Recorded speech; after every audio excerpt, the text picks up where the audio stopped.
Good morning बच्चों।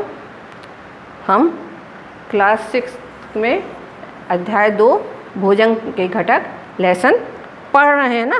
तो इसके पहले के हम पढ़ चुके हैं। आज मैंने बताया था कि भोजन के घटक कौन कौन से हैं ना, पोषक तत्व कौन कौन से हैं। तो उसमें एक क्या था, विटामिन भी था।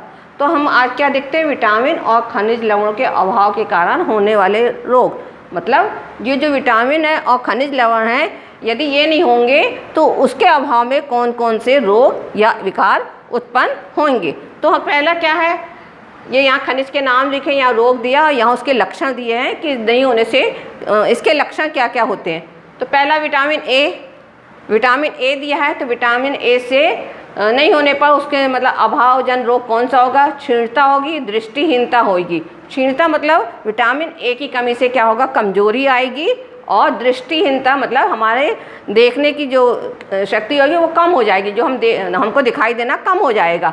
तो विटामिन ए की कमी से कमजोरी आती है और दृष्टिहीनता रोग, अभावजन रोग उत्पन्न होता है। तो ये क्या है, इसके लक्षण क्या है, कमजोर दृष्टि हमारी क्या होती है कि वो कमज़ोर हो जाती है। अंधेरे में कम दिखाई देने लगता है, अंधेरे में या रात में हमें कम दिखाई देने लगता है। विटामिन ए की कमी से हमारी जो नज़र होती है, दृष्टि होती है, वो कमज़ोर हो जाती है और अंधेरे या रात में हमें कम दिखाई देने लगता है।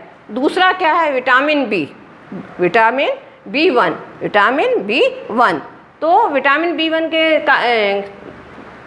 के कारण कौन सा यदि नहीं होगा तो कौन सा अभावजन रोग उत्पन्न होगा, बेरी रोग होगा। ये बेरी रोग के लक्षण क्या है, दुर्बल पेशियाँ होंगी और काम करने की ऊर्जा में कमी हो जाएगी।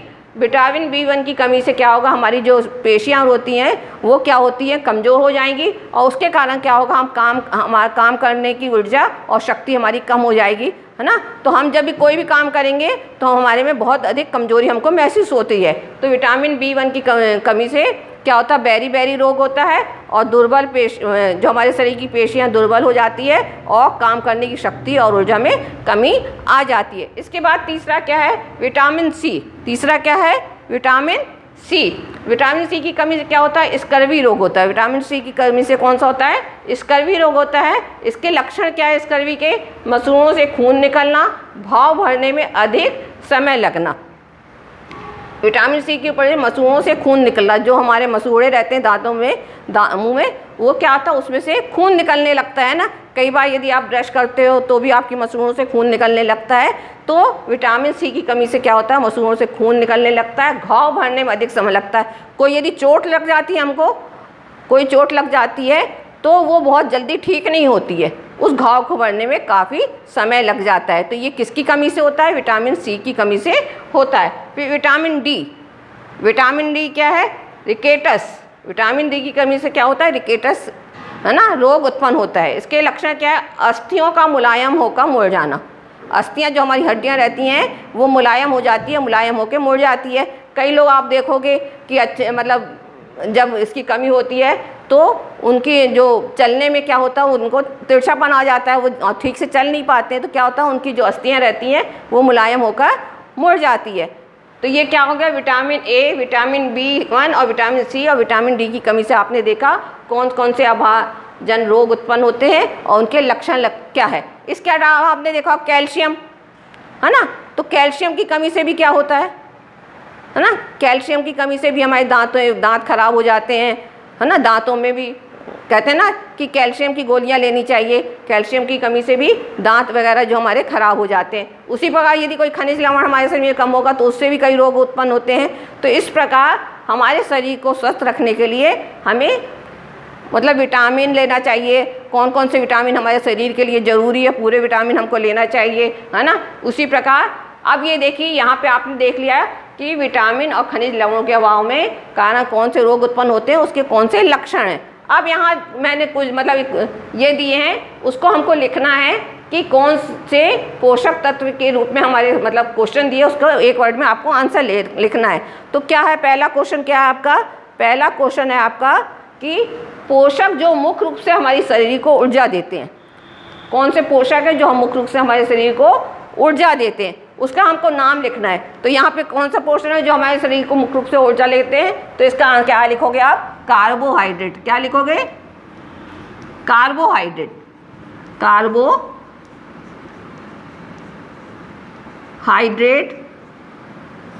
और वसा, कार्बोहाइड्रेट और वसा। कार्बोहाइड्रेट वसा क्या है? वो पोषक है जो हमारे शरीर को मुख्य रूप से ऊर्जा देते हैं। इसके द्वारा हमारे शरीर को ऊर्जा प्राप्त होती है और शक्ति प्राप्त होती है। दूसरा है पोषक जो हमारे शरीर की वृद्धि और अनुरक्षण के लिए आवश्यक है।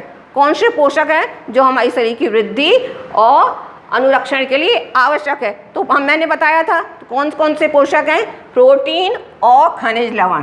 कौन कौन से हैं? यहाँ पे आप लिखोगे प्रोटीन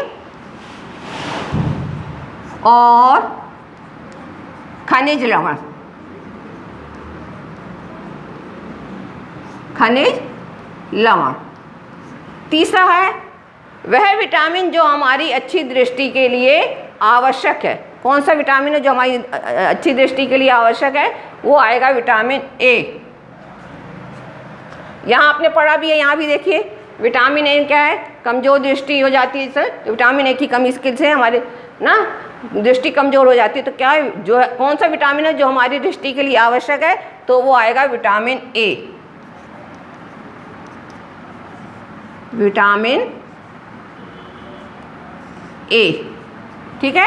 अब लास्ट वाला है वह खनिज जो अस्थियों के लिए आवश्यक है। वह खनिज जो अस्थियों के लिए आवश्यक है, मैंने बताया ना कैल्शियम है, तो कैल्शियम हमारी हड्डियों के लिए क्या जरूरी है? कैल्शियम जरूरी है। तो इसमें क्या आएगा? वह खनिज जो अस्थियों के लिए आवश्यक है। तो कौन सा आंसर आएगा? इसमें आएगा कैल्शियम, कैल्शियम।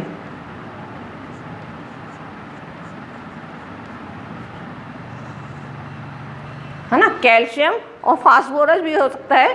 तो वह खनिज जो अस्थियों के लिए आवश्यक है कैल्शियम है। तो बच्चों यहाँ पे हमारा लेसन आज समाप्त होता है। इस लेसन में आपने भोजन के घटक में क्या क्या पढ़ा? पहले आपने पढ़ा पोषण क्या होता है, फिर आपने पढ़ा कि पोषक के घटक कौन कौन से होते हैं, है ना, कार्बोहाइड्रेट, वसा, प्रोटीन, खनिज लवण और जल, ये पढ़ा ना।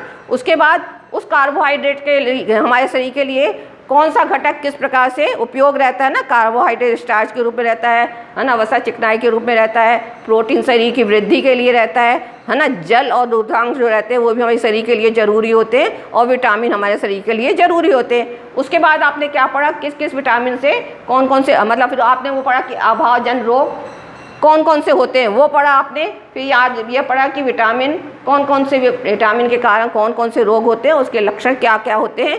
फिर यहाँ पे आपने ये लिखा, उसके नाम लिखे हैं कि कौन से पोषक तत्व हमारे शरीर को ऊर्जा देते हैं। तो कार्बोहाइड्रेट है। कौन सा पोषक जो हमारे शरीर की वृद्धि के लिए आवश्यक होता है उनसे, तो वो होता है प्रोटीन और खनिज। फिर आपने वह विटामिन जो हमारी दृष्टि के लिए अच्छा होता है, तो क्या होता है? विटामिन ए होता है। उसके बाद वह खनिज जो अस्थियों के लिए आवश्यक रहता है, हमारी हड्डियाँ जिससे मजबूत होती है, वो कैल्शियम होती है। तो आज हमारा यहाँ पर ये लेसन समाप्त हो गया है। इसकी एक्सरसाइज मैं आपको फिर करवाऊँगी।